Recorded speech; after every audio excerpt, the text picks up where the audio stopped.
Pero ito, kamusta ka naman? Kamusta naman po ang stay nyo dito sa Pigeon Condo? Kamusta naman po kayo dito?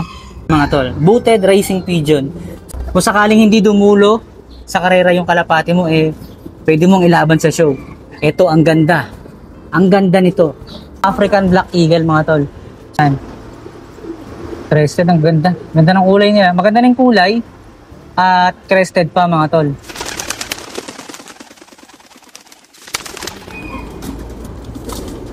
What is up, mga kalapatids? Master Trekil of Fear nagbabalik para sa sara namang malupit na Kalapati Vlogs. And for today's video ay napakasaya natin dahil nakagawa na tayo ng maraming vlog dito sa Sukat Parañaque. Ano nga bang pangalan ng lugar na to? Ito nga, ang final boss ng mga kalapate, mga tol. At ito ay tinatawag na Bio-Research Bio-Pigeon. Ito nga, oh. Ayan, Bio-Research Bio-Pigeon. Yan. Dito lang yan sa Parañaque, mga tol. At nandito tayo sa loob ng Pigeon Condo, mga tol, kung saan iba-vlog natin yung mga kalapati na available ditong binebenta, mga tol. Ayan. At sa mga nakasubaybay, pang-apat na vlog na natin to for today's video dahil bawat hilera pinapakita natin yung mga kalapati dito para sulit na sulit yung ating pagpasyal dito sa Bio-Pigeon dahil taga Pampanga po ako at dumayo pa ako dito. So ayan, papakita ko na sa inyo, mga tol. Ayan, o. Simultaneous lang to, tuloy-tuloy. Ayan. So wala nang nakalagay na karatula dito ng kung anong linyada niya, mga tol. Pero ito, kamusta ka naman? Kamusta naman po ang stay nyo dito sa Pigeon Condo? Kamusta naman po kayo dito? Okay lang. O, tumatang-utang siya, guys. Ayan. So, i-check nyo rin po yung mga previous video ko para makita nyo rin yung iba pang mga kalapati rito. Ayan. So, eto na yung pinaka... Hindi ko siya masasabing paborito kasi wala pa akong ganito. Pero, isa to sa mga pinapangarap ko, mga tol. Ito yung tinatawag nilang booted naman. Booted pigeon, mga tol. Booted racing pigeon. So, pag sinabing booted racing pigeon, siguro gamit ang aking stock knowledge, bibigyan ko siya ng interpretation. So parang itong suot ko, boots, ayan. So may makapal na balot yung paa natin. May nakabalot na paa, may nakabalot na makapal sa paa natin dahil boots yung suot natin. So dun siguro nanggaling yung konsepto, baka doon nanggaling yung konsepto na tinawag silang booted. Pero yung iba naman tawag sa kanila footed, ayan. So dahil may balahibo sila sa paa. Napakaganda niyan. Kung sakaling hindi dumulo sa karera yung kalapati mo, pwede mong ilaban sa show. Ito, ang ganda. Ang ganda nito. Ayan. Mukhang dito na tayo maghihirap, mga tol. So, kung tayo ay mahilig sa ganyang klase ng kulay ng kalapati, tapos idagdag mo pa yung pinapangarap kong magkaroon ng ganyang kalapati na may balahibo sa paa, baka dyan na tayo maghirap. Ayan. Ang kakapal ng balahibo nila sa paa, mga tol. Kahit i-crossbreed mo yan sa regular na kalapati, possible na maglabas pa rin yan ng malalabong na balahibo. Ito pa, against the light lang, mga tol, pero ayan, ang labong ng balahibo sa paa, mga tol, kahit blue bar siya. Ayan, grabe, nakakabaliw ang mga kalapati rito, nakakalibang. Kahit magtingin-tingin ka lang, mga tol, pero kung may dala kang credit card dito, baka mapag-gastos ka, tol. Ayan, kung may dala kang cash, eto pa, meron pa dito. Dito na tayo maghihirap, mga tol. Ayun, ano sila, boots, may mga boots. Ayan, booted. Tapos may mga red check pa, Diyos ko, day. Mapapagastos tayo dito. Pero wag naman sana, tamang vlog lang muna tayo. Ayan, nako, against the light pa, sayang, ang gaganda nila. So, nagagandahan ka ba sa mga linyada, kulay at tindigan ng mga pinapakita kong kalapate dito sa Bio-Pigeon? Kung gusto mong malaman ang mga presyo ng bawat kalapate, ay mas mabuting mag-inquire direkta sa kanilang Facebook page para sa pinaka-updated promo and special offers. Huwag mo na rin kalimutang banggitin ang pangalan ng aking YouTube channel sa kanila para mas masaya. Hanapan natin ng magandang angulo. Ayan. Ayan, mga tol. Ayan, medyo nangangati na nga lang yung ilong ko. Kanina pa kami dito sa loob. Yung amoy ng kalapate. Tawag naman dito ay Spongeards. Ayan. Mga butid dyan. Ang lulupit niyan. Pero titingin tayo ng ganyan sa mga YB section. Kasi yung mga YB, mga mura lang yun eh. Alright? So, eto. I-manifest ko muna to. Ang ganda nito. Sobrang solid nito mga par. Baka gawin ko tong ano. Baka gawin ko tong ano man tawag dito. Ayan. Baka gawin tong thumbnail. Ganda oh. Maganda rin kulay. Meron pang balahibo sa paa. Okay. Proceed na po tayo mga tol. Ito naman mga Hoven din. Ayan. Dito mga regular color lang din. So, proceed tayo dito sa kabila. Regular na lang din, no? Mga regular na lang. Regular colors.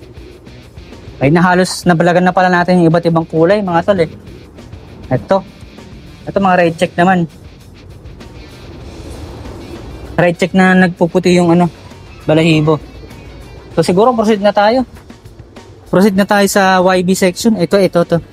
Mga recessive red. Konti lang sila dito in fairness ha. Siguro mabili kasi. So red bone fabric. Ito siya oh. Red bone fabric mga tol. Ayan. Long distance, speedbird, tough weather. Ang gaganda. Ang lulupit mga tol. Nakakamangha.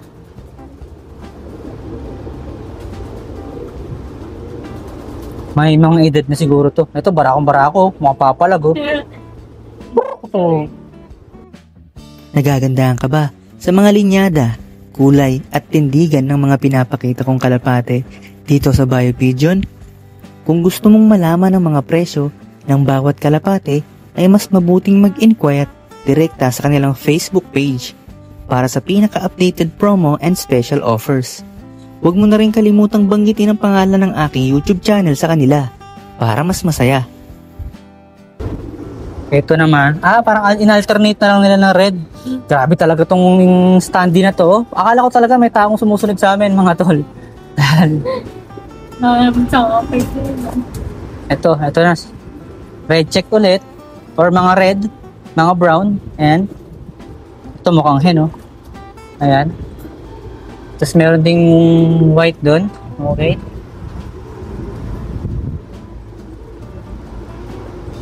Ito rin mga tol. Ganda, ang gaganda. Ito, African Black Eagle. Ito na talaga ang tunay na African Black Eagle mga tol. So yung Black Eagle na to mga tre, African Black Eagle, pangalan siya ng linyada. So hindi porket nakakita ka ng pure black na ganyang kalupit, African Black Eagle na siya.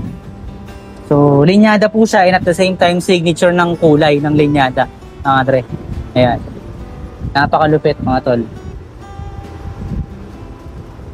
Pero sa pagkakaalam ko, yung linyadang Peter Van den Werbe, Peter Van den Werbe, signature niya mga black din at saka yung aswang line mga tol.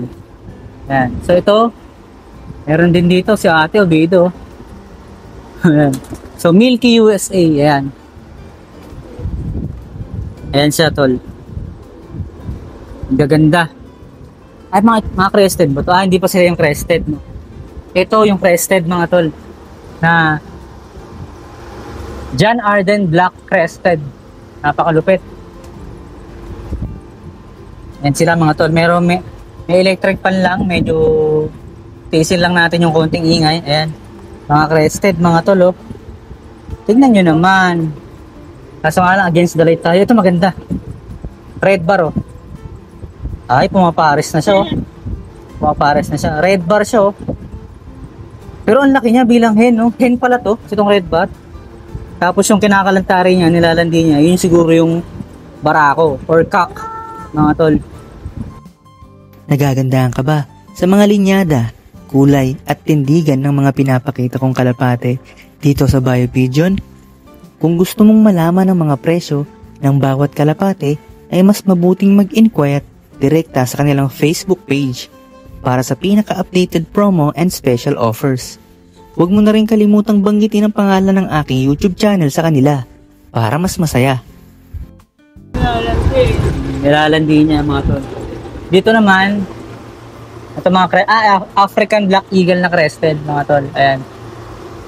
Ang gaganda. Ang gaganda nito mga tol, oh. Mga crested, no? Ayan. Crested, ang ganda. Ganda ng kulay niya. Maganda ng kulay. At crested pa mga tol. Parang parang fancy yung datingan eh. Ayan. Ang ganda mga tol oh. Against the light nga lang. Ito rin maganda to. Sumisilip isa. Yun nga lang. Against the light. Ayan oh. Ganda. Solid. Solid yung mga ibon dito. Maganda na. May linyada pang malupit. Maganda na sa mata. May linyada pang malupit. Dumudulo yung mga yan mga tol. Ayun oh. Ganda oh. Oh my God. So hanggang dito na lang ang ating video mga tre. Like, comment, and subscribe. Hit the notification bell para updated ka sa mga gagawin nating Kalapati Vlogs. At hindi lang ganito yung ginagawa natin. Gumagawa rin tayo ng mga loft visit. Gumagawa rin tayo ng mga pet changi vlogs kung saan ay pinapakita ko yung mga budget meal na kalapate kung saan kayo pwedeng makabili. And at the same time, gagaya nga rin ito. So kagaya nga rin ito na nagpupunta rin ako sa mga bilihan ng mga quality na kalapate. Pero sa ngayon, isa lang talagang alam kong bilihan ng kalapate na talagang quality at makakapili ka ng magagandang kulay at magagandang linyada. Dito ngayon sa Bio Research Bio Pigeon mga tol. So hanggang dito na lang, pupunta na kami doon sa YB section. Maraming salamat sa panonood. Peace out.